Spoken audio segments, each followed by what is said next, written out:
So, we're going to talk about time travel, but a lot of you don't really understand the true concept of time travel. You see, people actually time travel all the time, all the time, and you don't even realize it. But when there's a real need, it can happen. You know, those miraculous things that happen where you swore you should have got hit by that car, or you swore that rock should have hit you, or whatever it was. In that split second moment, you did something that shielded you. You did something that blipped you or blipped it. You effectively do that all the time. I'm going to give you some examples. I've taught my children this. I have 7 kids. 5 of them are adults. Um, about 4 years ago, one of my older daughters and myself and the youngest daughter were in a vehicle. I was driving. I've told this story before, but I'm going to reiterate it here because it's pertinent. Uh, and it's going to lead me to my point of showing you just really who you are, who we all are. Uh, I'm driving down the road in the car with 2 of my daughters in the car. I stop at the stop sign. I'm watching traffic both directions. There is a truck coming toward us to my left who has a very long trailer of bales of hay on the back of his truck. Nose is tickling. He's slowing down, he's slowing down, he's slowing down. He has on what looks like his right turning signal to turn into the road that I'm waiting to pull out of and get onto the highway. And mind you, he was slowing down and the signal was on. So when he got all the way up to the road, it's looking like to me he's going to turn in. And it's kind of a slanted road, so you don't have to come to a complete stop with him having the trailer and everything on his truck. He could have easily just slightly veered to the right and been on the road because it was one of those angled country roads. So it looks like to me that that's what he's going to do. And I look the opposite direction to my right. I see that the traffic is clear and I hit the gas. I literally pulled out right in front of this truck with this trailer full of bales of hay because it turned out he wasn't actually going to turn. What was really happening, I realized after the fact, was that this was his caution lights that were flashing and the front left one wasn't working, only the right one. So to me, from the front of his truck, it appeared that he was going to turn and he was going slower. So mind you, with him going his rate of speed and me just being able to take off, he, by all rights, should have hit me straight in my driver door and killed me. Absolutely should have happened. Um, my daughter happened to look up as I was pulling out and saw that he was about to hit us and declared, "Oh, no, it's not." Like, "Oh, no, it's not happening. This is not happening." And next thing I know, we're literally going down the already down the highway quite a good little distance, at least 100 yards. The truck did not hit us, but the driver of the truck was freaking out because he was almost in a fishtail. He was freaking out so bad over, thinking he was getting ready to plow into this car. And then all of a sudden it didn't happen. And I'm sure it totally blew his mind because he actually came to a complete stop. And me looking in the rearview mirror then could see that from the back, on the back end of the trailer, both lights were flashing. But the front one, I assure you, it was only the right one that was flashing. It looked like a turning signal. But that was one example of how time travel happened. She literally blipped us on across the road so that event did not happen that day. Because at best, I would have been dead. And at worst, all 3 of us. Or at least they would have been greatly injured.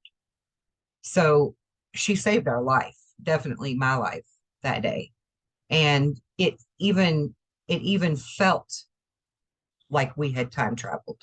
Um, a lot of you know that I am openly honest with the fact that I'm an experiencer and an abductee. And I know that feeling when you are going to be taken or when they first bring you back, it feels like static electricity all over your body. It's because they've excited your atoms in your body in order to take you or put you back. And so you feel this electrical field of all of your atoms trying to settle back in to where they're supposed to be, your molecules and stuff, you know. And many experiencers actually report that sensation. Well, we all three felt that very sensation immediately after this happening, to the point that I drove about 5 miles down the road, and then I had to pull over and just kind of collect myself for a minute, because it was just such a weird, tingly, almost out of body sort of experience. Excuse me, that I had to just stop and like gather myself for a moment. Um, and then she too was, explaining how she felt before I told her detailed information of how I felt. I was asking her, what do you feel?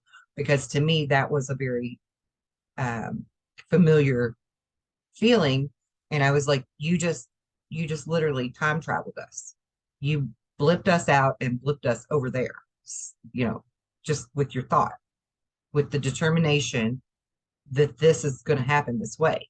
And so my point to you is that where there's a will, there truly is a way. Okay. So as long as you're not surrendering your will, and your thoughts will do that to you a lot. Your thoughts will trick you up. They will convince you that things are going to turn out badly, no matter what the situation is, if you allow it. So, and I don't mean to be pointing fingers, but um, it truly is all about controlling your thought, right? So you can call it mind control, you can call it brainwashing, all kinds of weird negative terms, but it truly is a conditioning of the mind. And that's how we do with any kind of learning pattern or habitually formed patterns. It's through repetition. So, in order to train your brain to not think negatively for you, to not give up your free will, you have to be consciously aware of what that voice in your head is telling you, that devil on your shoulder, right? You have to be listening to that and noticing it in order to tell it to shut up. And that's effectively what you have to do. You have to tell it to shut up. Um, and in those times of need, you don't entertain the devil. You just simply do what needs to be done. Your survival instinct kicks in, and then you can innately do it.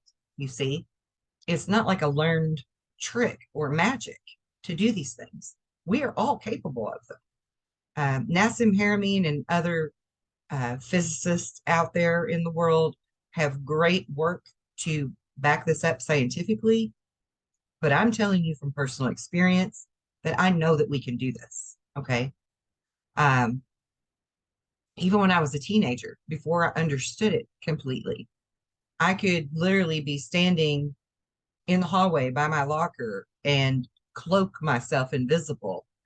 And all of my friends would walk past me looking for me and not see me there.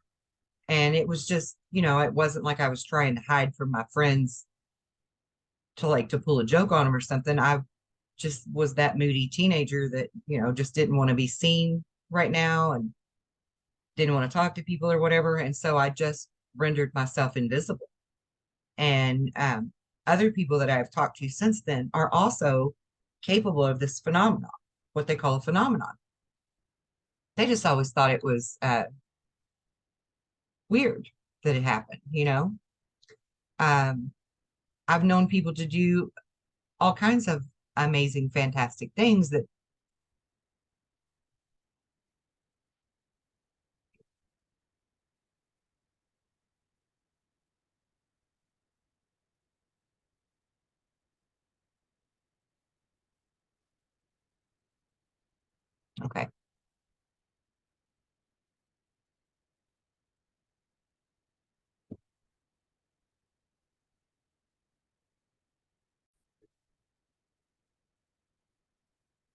All right. I don't know. I hope all of that got recorded. Um, my Bluetooth is really acting up crazy ever since I did the show about the reptiles and the Nephilim. But anyway, all kinds of things have been going kind of wonky since then. But anyway, um, that's totally something that we can do ourselves, and that it is really all through thought and with zero doubt. If there's a real need for it and there's zero doubt, then you've got it. You've got it in the bag. Um, Grandmothers that can lift the deep freezer and move it to get the child that fell behind it, you know, grandpas that pick up a tractor to get the kid or the person that got ran over by the tractor tire. There's been numerous examples of this throughout history for the longest time. And it's not some secret of superhumans or hybrids or anything like that. It's nothing like that. It's the capabilities of humans, period. You have that ability. It's God given. Okay. It's part of your psychic powers. People just don't realize that. So they look at time travel as something unattainable, and it's not. It's absolutely not in all forms of it. And we're going to get deeper into time travel, um, because I have a friend who some of you may have heard of named John Teeter. And I spoke with John Teeter for 2 years. Now, I'm not going to delve into that part of the story just yet because I still want to give a few more examples of how time travel is effectively happening all the time. For example, most recent time travel events that I've noticed, and I've done a few time slip, time travel, and Mandela effect type videos before.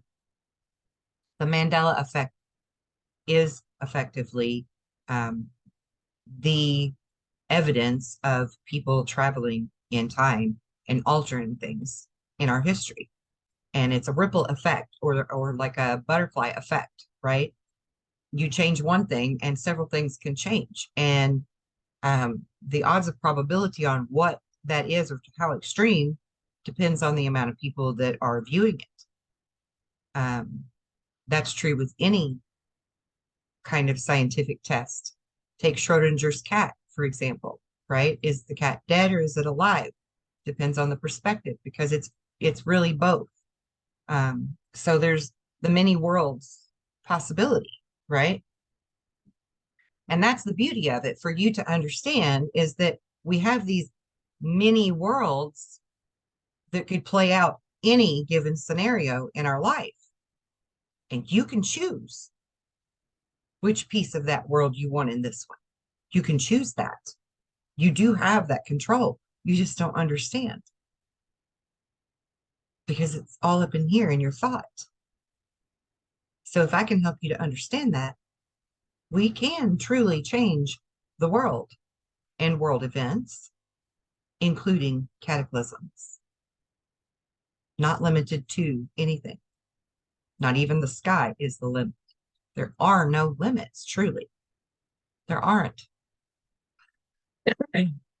There is a fail safe. I know a lot of people are thinking, oh, this may be dangerous information in the wrong hands.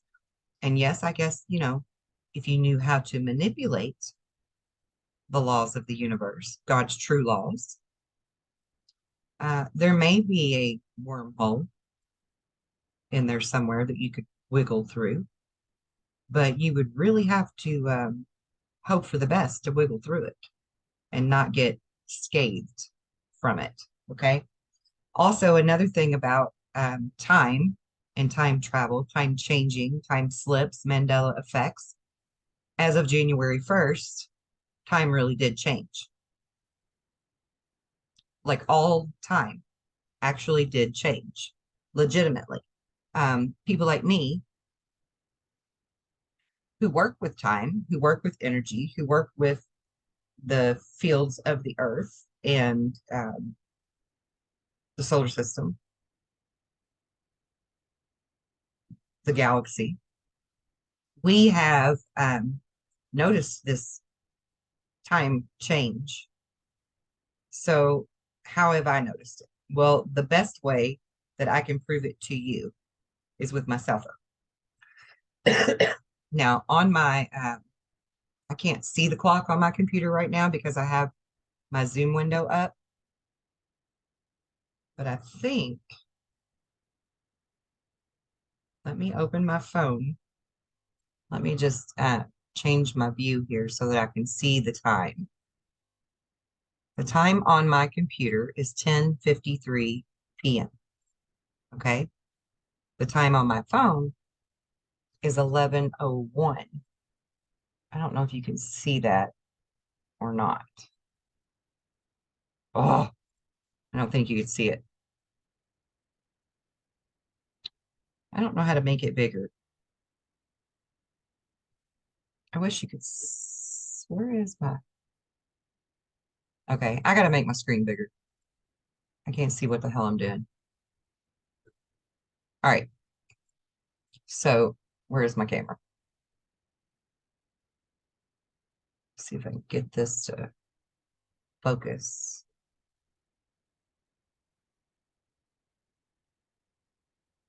It's up in the corner. It's in this corner. Right now it says 11:02 on my phone. And on the computer it is 10:54. Now, effectively on January 1st, my phone was 6 minutes ahead. Now it's at 8 minutes. I had told you all before that I have this little lantern in the living room that's on a timer. It comes on a certain time of night and it shuts off at a certain time of night. It runs for 4 hours straight before it turns off. And recently I have noticed that it is coming on sooner and sooner and sooner than it normally would. That's been going, I've noticed that ever since we set the clocks back for the time change. What was that? November, I think, when that happened, when we fall back an hour. And so I've noticed that since then. My phone has been different since January 1st. And you know how I can't change the time on my phone. I cannot change it. It's set with universal time. Everybody's phones, everybody's computers are set on universal time according to your time zone that you're in. We should all be on the exact same time. Everybody else's phone that I know of has the same time as the computers and the universal clocks, the world clock, but not my phone. Now, an interesting thing about this, which really between the lantern and my phone doing it is what got me to thinking back further. And actually, about the time that I had stopped talking to John Teeter and was effectively working with grid work and stuff, hardcore, like constantly. So that would have been around 2019. That's also when I had first started dating my current husband. And he had an iPhone and I had an Android. And both of us would end up with voicemail timestamps or text message timestamps that would read January 19th, 1971. And for the longest time, I didn't understand this. Okay. But if you'll remember back, remember when the year 2000 was going to happen and we had the whole big Y2K scare? And then everybody was like, oh, that was just a farce. Well, no, that actually wasn't a farce. Computers run on a 32-bit system now. And that matters because the 32-bit system timestamp should have only went to December 31st of 1999. They were afraid that it wasn't going to roll over and continue to go through new digits once it got to the 99, which it did. Everything was fine because they found a patch and they fixed it. However, that timestamp is for the 32-bit system is only going to work well, work the way it should until the date of January 19th, 2038. Now let that soak in for a minute. January 19th, which is a Tuesday, by the way, of 2038 is when our computers, our cell phones, all of the things that are on the 32-bit system will cease to work correctly unless we find a new patch to improve them, a patch in the programming to improve them and continue them past that date. Otherwise, the system that they're running on will not recognize a date past that, is basically the gist of it. But that's January 19th of 2038. The timestamp that would show up on my phone when I would message or leave a voicemail for him, or he would leave one for me, was January 19th of 1971, which is effectively what the 32 system start date was, that on Y2K, they thought it was going to roll back to. Okay. They thought it would reverse back to that. So interesting that that would be the date that shows up on my phone in March of 2019. Okay. Are you following me? That was a time change. That was the timeline had been altered. Effectively, that was the evidence of this timeline being altered. Okay. Someone had tampered with the timeline. Tampering with the timeline is not always a bad thing. I'm not speaking negatively. I'm not saying nefarious things happened, though they did, but also good things happened as well. And I'll get to that in a minute too. John Titor says that he's from the year 2036. His reason for coming back here was to collect pieces from the IBM 5100 computer. Now, people would say, why the IBM 5100? It's an old computer. It's a dinosaur. It would be worthless to somebody from 2036, but actually it was not worthless at all. We actually still use and greatly protect IBM 5100s specifically. As a matter of fact, NASA went on eBay and different places and bought up all of the old IBM 5100s they could get their hands on for a reason. There is something that people don't know about the IBM 5100, and that is that it has the ability to debug the legacy code. So it has a special functionality that was hidden from the public when it was created. It had the basic program that it would run, but it also had an APL program, which is a language program that was written specifically for the IBM mainframes. And just if you want to check the records on the NASA thing, that was in 2002 when they bought up all of the IBM 5100s they could get their hands on so that they could have this specific chip. So the chip that they wanted was called an 8086 chip, if you want specifics.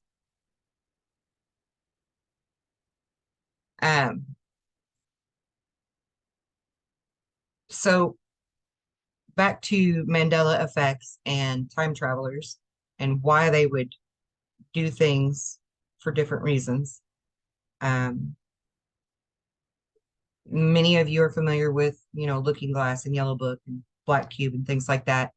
And all of those models, much like John Titor himself, said that certain things would take place. Civil War was one of them. 2004 was, according to John Titor, when we should have had civil war, and many thousands, if not millions of people in America alone would have perished should this have come true. And then following that would have been World War III, immediately after, with Putin taking advantage of Americans fighting with each other and unleashed his nuclear weapons on the world, kind of catching us with our pants down while we're fighting with each other, basically. And so I don't like division, and I don't like the whole Democrat versus Republican stuff. We are all Americans. We should all be patriotic to our country and want our country to remain free, and want our um, constitutional rights to stay effective for us, to protect us from any type of tyranny. Uh, but there were people, much like myself, who did different forms of work that effectively diverted us from civil war in 2004 and again in 2016, actually. And then, maybe a little bit even in 2019, because there were some things kind of getting volatile there as well. Lots of propaganda, lots of misinformation kind of stuff going on that was blurring the lines and causing lots of folks to be angry, when we really just need to be, telling the truth about what's happening and showing you the science and facts and stuff behind it so that you can wrap your mind around it. And, then it's a no-brainer that what's going on. The lines aren't blurry anymore, because it's not about party. It's not about stuff like that at all. 2004 is also when I was shown the vision of world catastrophes, uh, cataclysms, but also of the Civil War. Um, Several of the light workers like myself don't necessarily have to remote view or be in the know with research or whatever, because if it's pertinent information to world affairs, we're basically going to kind of get a download and a heads up about that kind of stuff. So I'm very grateful for my premonitions that I get, my visions that I get that help to guide me where I need to go to do my work. Um, so far, so good. It's proven to be quite helpful. But this is also when I was told by the loud voice to be prepared. And then I was guided to learn all of my prepper education first, of course, and then to go within and find the answers to all of these issues in order to prevent this from happening further. So that is part of my mission, is to understand the human mind and the human perceptions of things in order to help you to see clearly and not have blurred lines, basically, so that you can make informed, educated opinions and choices about things within your free will, within your thought, and within your true power that you really do have. Because it's not bullshit. It's not woo-woo new age stuff. This is real down to earth factual stuff that we actually have.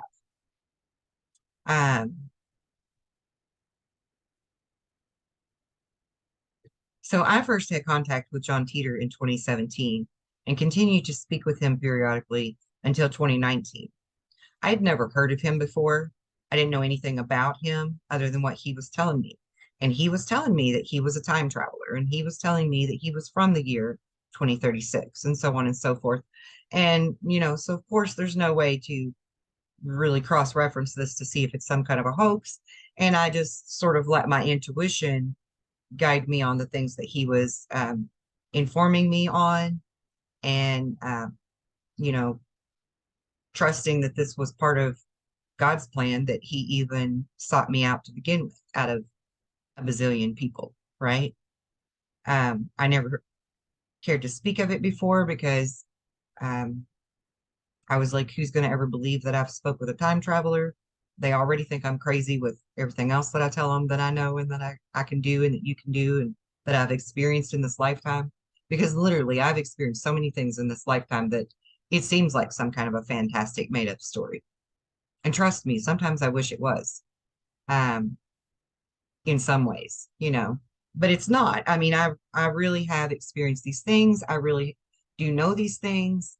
Um, and I think it was necessary in order for me to truly be a good teacher for you, I needed to experience a plethora of different scenarios. You see? Um, so in the time, the point I was getting to, in the time that I spoke with Teeter, excuse me, I was also in some conversations with a man that just called himself Tyler, who I believed was going to end up unleashing some type of a bioweapon virus upon the world. Um, and this was in 2018. So I told the people that I knew, my connections, and left it up to them because they're more of an authority than I am for anything like that. So I passed that information on to them, but I also shared it with Teeter. And he actually confirmed with me that uh, there was this type of a plan to do these things. And, you know, what happened the next year, lockdown began and all of that. So I already knew, kind of ahead of time. And I tried to tell people, but of course, people think you're crazy. They don't want to listen to you. Um, but I have tons of research on this, and I have tons of work that I've done with other people to back this up. That I actually was, you know, involved in trying to stop that from happening and warn the proper people in enough time to prevent um, anything truly horrific from happening.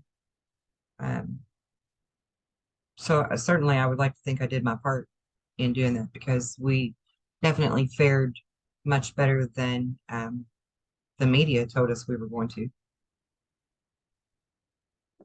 That's for sure.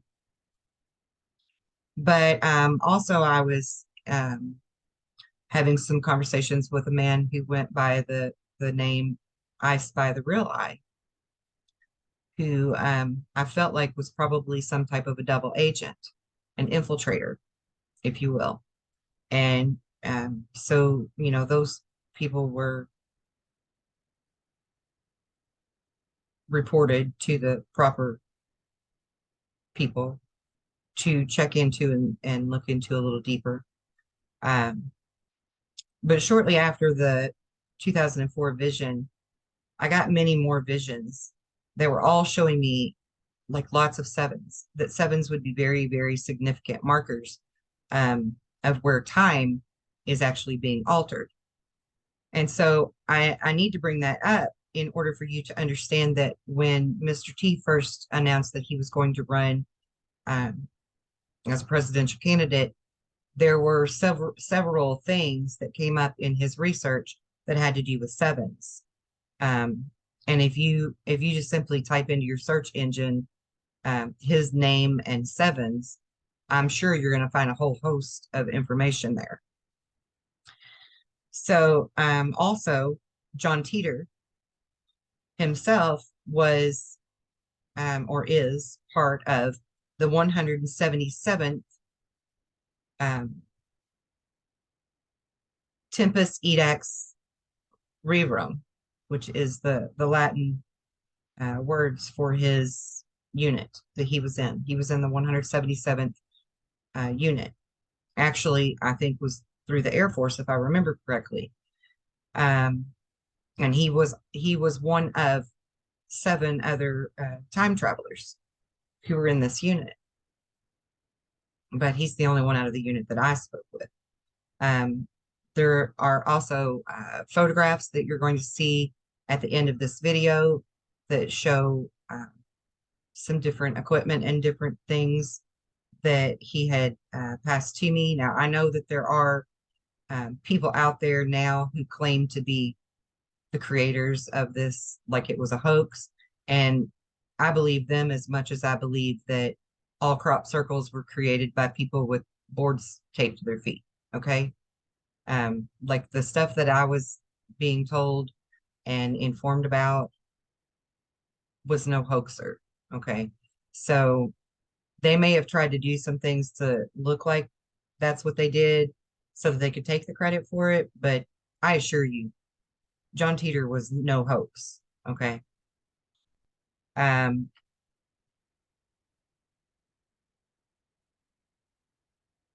okay. That's something I need to like back up a little bit to this timestamp thing that I was talking about with the 32-bit system. It's actually called a Unix timestamp, and it began on January 1st, 1970. Um, so I was misquoted there. The end date actually, why do I have January 1st? It's January 19th. No, it was January 19th that showed up on my cell phone. The Unix stamp is January 1st. The end date, the end date is January 19th. That's what I was getting confused on. Okay. So and I apologize for getting confused. I'm a human and I have like such an enormous amount of information in my brain, and I don't do well at putting it all on paper to be able to do these videos for you, because if I did that, I would literally have like 17 or 30 pages of paperwork to read to you. And then I would end up sounding like a robot instead of me. And so I don't even like that. I just fly by the seat of my pants and do the best I can with just a couple of little highlight notes. Um, but anyway, one of the things that Teeter had told me when I would ask him about time travel and stuff, his method of time travel, what he was doing, um, he said that they use what's called the Kerr, Kerr, Kerr black holes, and that they rotate um, with a variable gravity lock system, which is also known as VGL. And they can go as far as 60 years in the future or 60 years in the past. Anything past that point of 60 years uh, may or may not land you back on Earth when you go. So it's not like they can really truly go back all the way to, like, say, the crucifixion of Christ or the birth of Christ or something like that 2,000 years ago, or however long ago that was truly, because there's no guarantee that they would actually land on Earth in that spot. Okay, because you have to keep in mind that Earth is constantly moving, and so the Kerr black hole variable gravity lock system is all based on the ratios of the speed and the movement and the placement of the Earth at the time that you're wanting to go back to or go forward to, either way. And so you kind of have to understand that science behind it to understand how he was traveling through time, because he had a physical machine, much like a machine that Tesla would have created, I would imagine, except it was like compact, that was in like a big ass briefcase type thing that, he put in his vehicle and he took with him. And no, he didn't have a DeLorean, though that would have been very cool. But he chose appropriate vehicles for the time and the place that he was coming back to. He's been back he's been here in the past more than once. I personally did not know that when I spoke with him. It wasn't relevant to our conversations, but apparently he spoke to a lady named Pamela Moore in, I forget what year that was. I don't even think I wrote that down here when I was doing the research. And he also spoke to Art Bell from Coast to Coast AM radio, I think in the 80s. I believe it was in the 80s that he spoke with Art Bell through fax messages. So that was kind of a long minute ago. There's something called the Everett Wheeler model of quantum time travel. And this is the method that is used by the 177th Airborne time travelers. And so we do effectively alter time in various different ways. We can do it on the individual personal level, like you and I. We can do it on the level that John Teeter and the rest of his unit of the 177th could do. There are other people that use stargates for their time travel, which is a little more risky. One of the things that John Teeter predicted that will be known by the public very soon is that CERN has actually discovered how to use Stargate time travel. And you'll learn that in about another, this is 23, I think by 2025 or 2026. That's something that'll be publicly known. But it's already been going on for a few years through trial and error and some unfortunate things, but also some good scientific progress as well. Let me look through my notes and see if I'm forgetting anything here.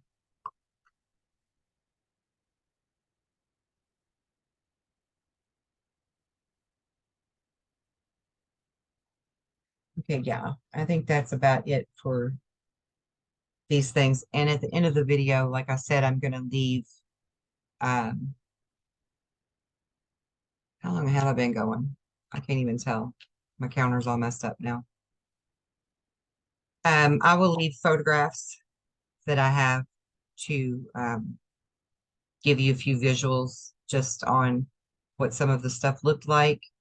Of course, there's research and paperwork and things like that that I'm not going to share with the public and that I won't discuss further either.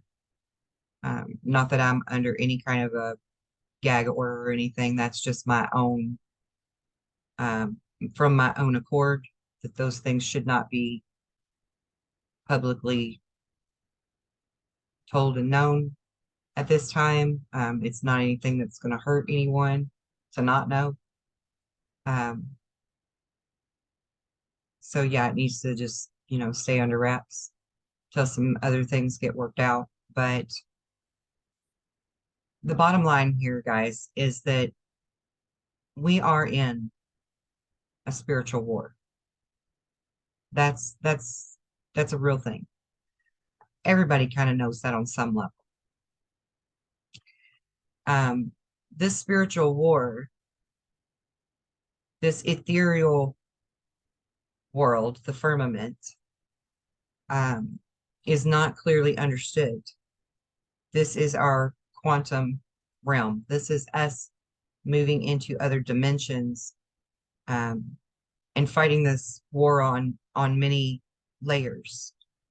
And so there are very interesting methods that are being used on the quantum level to win this war for both sides. We definitely have a very worthy adversary, and many of the people who know the things that I know don't really have a lot of hope for you all being able to wake up to this and wrap your mind around it. And I tend to buck the system and buck the group think kind of mentality. And so I refuse to believe that. I refuse to give up on that. I think that I can find ways to help you to wrap your mind around it so that you are able to wake up to your fullest potentials, at least on some level, right? Baby steps, and be able to start using it so that you can help yourself, heal yourself, and help the world around you, the world at large. Because we need all the help we can get right now, honestly. And like I was saying earlier about those odds of probability, and the more people who are focused or viewing the outcome, the greater the odds of probability change in the favor of that focused outcome. So if we collectively are working toward the same goal of good winning the spiritual battle, let's say that, or shielding and protecting the planet from incoming asteroids, meteorites, um, Nibiru, magnetic pulls, gravitational changes, pole shifts, tsunamis, hurricanes, tornadoes. If we're effectively focused together, united together on the same general outcome, we can achieve those things. The game is already won if we can do that. Like hands down, it's already won. So I'm not going to give up. And I'm going to keep fighting for you and me and everybody else on this beautiful green planet that God gave us. Some people call it a blue planet, but I like to call it a green one. I'm not giving up. I think I can reach you. And I'm going to pull out every bit of information and knowledge and wisdom I have within me to show you in all of the various ways how truly amazing you really are. I'm not going to stop until I achieve that. I'm not going to stop there either, but then my focus will be changed to other things, you know, happier, brighter things. And I don't want all of the conversations I do with you to feel heavy or hard. I don't want any of them to feel heavy or hard. Anytime I share anything with you, I'm legit just trying to share it so that you can truly comprehend and understand what's really up, like what's really going on around us. And within us. I want you to see what's happening within you, truly, and how you do effectively affect your daily life, regardless of how much you want to insist to me that you have no control over it. Honey, I'm here to tell you, yes, you do. Yes, you do. Just like when you have a relationship with someone and you're always thinking or expecting them to think the worst of you. So literally anything coming out of their mouth, even if it's a compliment, you're looking for the ways to see where they're trying to jab you or put you down. You're ruining the relationship with your thoughts. It's doomed if you can't change your thoughts. The same goes for your health. If you give up your free will on what's what within the body system, then you're just going to have whatever it is, you know? I mean, we can really, truly do amazing things for ourselves to regenerate things at a cellular level. And it's not hard. It's not hard, guys. It doesn't take a rocket scientist to figure it out. Actually, they're too smart, maybe, for their own good sometimes, too scientific. And that's my real problem with any kind of scientist or doctor, the ones that don't have room to look within and to listen to their intuition and listen to that voice in their head. Police officers trust that instinct. They go with that gut instinct all the time. It could be a matter of life and death for them. So they carry it on their side constantly. It's a no-brainer for them to use it. But not everybody's a police officer or a detective. So they don't have that mindset. They don't have that frame of mind, that mentality. And all of those are key words for you to understand. Change your mind, you change the outcome. Mind your thoughts. Don't let your thoughts make you mind. Make your body mind them. Your body is reactive to your thoughts, just like the universe is. Anything and everything is possible through God And it has nothing to do with going to any specific church or believing in any specific religion. The only thing it has to do with is you believing that you truly are a product of God. And God gave that ability to you. You've seen others, or you've read about others, or you've learned about them in history that have these potentials, these abilities. So why do you tell yourself that you couldn't have it too? And isn't that really on the bottom line? Isn't that really about you not loving yourself enough to think that you could be worthy of it, to give yourself credit for it? Maybe you feel bad. Maybe you were taught through some type of dogma or something in society that said that you shouldn't be thinking or believing that you could be anything great or amazing or miraculous or wonderful. And I'm here to tell you that you can be. Every single one of you, you can be. And I sit here calm about it, but I'm actually freaking passionate about it, like ecstatically passionate. It thrills me to see this in action.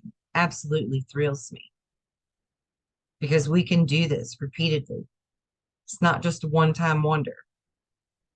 We can do it over and over and over. I do it daily now for necessary things, for real need, not for any kind of manipulation or malice. It comes from the heart, from pureness, a real need, right? With zero doubt. Walk in your power. I really want you to. I really want us all to.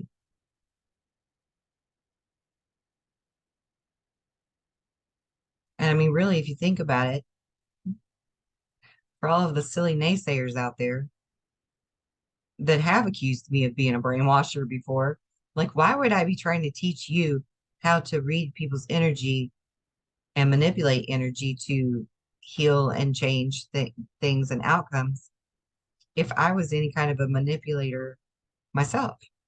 That would be setting me up for failure. And